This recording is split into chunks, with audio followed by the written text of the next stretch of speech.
அனைவருக்கும் வணக்கம். இந்த சோம்பேறி சிறுவன் உண்மையில் மிகவும் புத்திசாலியாக இருந்தான் என்பது பற்றிய ஒரு சுவாரஸ்யமான கதையை கொண்டுள்ளோம். இந்த கதையின் முடிவில் ஒரு சோம்பேறி எப்படி கடினமாக உழைத்து சோம்பலை வெல்ல முடியும் என்பதைக் கற்றுக்கொள்வோம். எனவே கடைசி வரை எங்களுடன் இருங்கள்.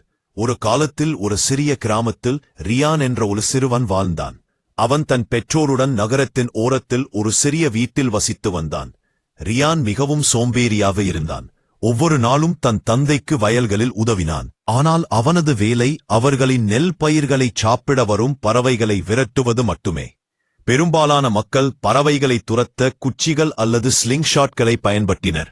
ஆனால் ரியான் அதிகமாக நகர விரும்பவில்லை. எனவே அவன் வயலின் வெவ்வேறு பகுதிகளில் மரக்கம்பங்களை உருவாக்கி அவற்றை கயிற்றுகளால் இணைத்தான். இந்த வழியில் அவன் எழுந்து நிற்காமல் பறவைகளை பயமுறுத்த முடியும். அவன் படுத்து ஓய்வெடுக்க முடியும்.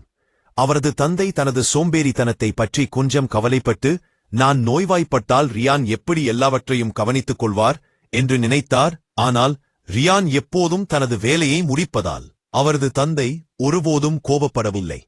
ஒரு கோடையில் வறண்ட காலத்தில் அவரது தந்தை மிகவும் நோய்வாய்ப்பட்டார். ரியான் முழு வயலையும் தானே கவனித்துக் கொள்ள வேண்டியிருந்தது. ஆனால் அவர் கடின உழைப்புக்கு பழக்கம் இல்லை. போதுமான தண்ணீர் கிடைக்காததால் பயிர்கள் வாடத் தொடங்கின. ரியானால் அவற்றை தனியாக காப்பாற்ற முடியவில்லை. அன்று இரவு வெளியே நட்சத்திரங்களுக்கு கீழே அமர்ந்தார். பயனற்றவராகவும் ஏமாற்றமடைந்தவராகவும் உணர்ந்தார். நான் ஏன் இன்னும் அதிகமாக முயற்சி செய்யவில்லை? இப்போது என் குடும்பத்தின் நம்பிக்கை போய்விட்டது என்று அவர் நினைத்தார்.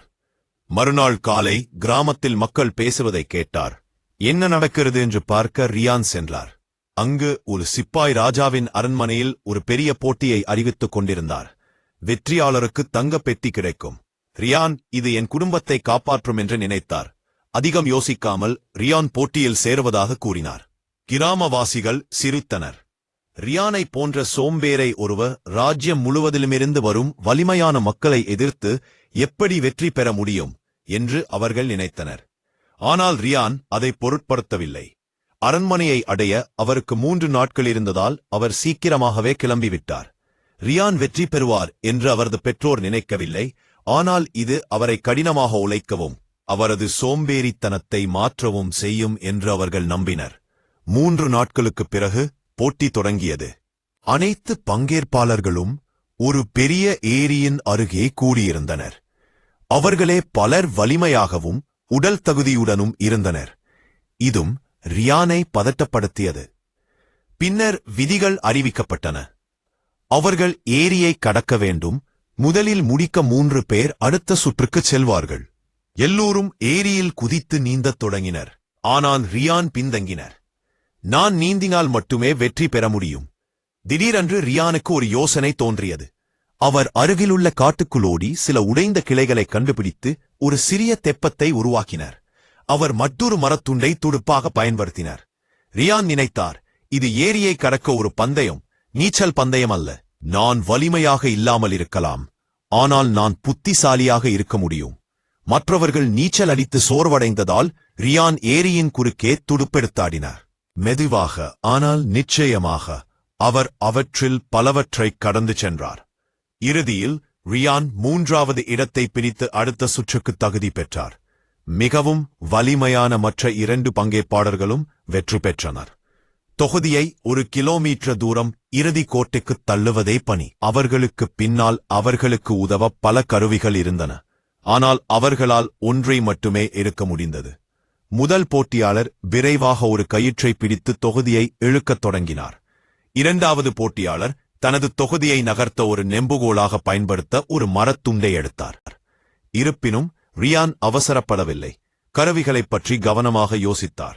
என் தசைகளை பயன்படுத்தி நான் வெற்றி பெற முடியாது. நான் புத்திசாலித்தனமாக சிந்திக்க வேண்டும் என்று அவர் தனக்குள் சொல்லிக் கொண்டார். சிறிது நேரம் யோசித்த பிறகு ரியான் ஒரு சிறிய கத்தியை எடுத்தார். கூட்டம் குழப்பமடைந்தது. இவ்வளவு பெரிய தொகுதியை நகர்த்த ஒரு கத்தி அவருக்கு எப்படி உதவும்? ஆனால் தொகுதியை தள்ளுவதற்கு பதிலாக ரியான் அதை செதுக்கத் தொடங்கினார். அவர் தொகுதியை ஒரு பந்து போல வட்ட வடிவத்தில் வெட்டினார். 1 மணி நேரத்திற்குப் பிறகு ரியான் செதுக்குவதை முடித்தார். இப்போது ஒரு கனமான பந்திற்கு பதிலாக அவரிடம் ஒரு மரப்பந்து இருந்தது. மற்ற போட்டியாளர்கள் தங்கள் கனமான பந்தை வைத்து போராடும்போது ரியான் பந்தை எளிதாக தள்ளினார். அதை சாலையில் உருட்டி மற்றவர்களை பிடித்தார். தனது முழு பலத்தாலும் உறுதியாலும் ரியான் முதலில் பூச்சுக்கோட்டை கடந்தார். கூட்டம் சத்தமாக ஆரவாரம் செய்தது.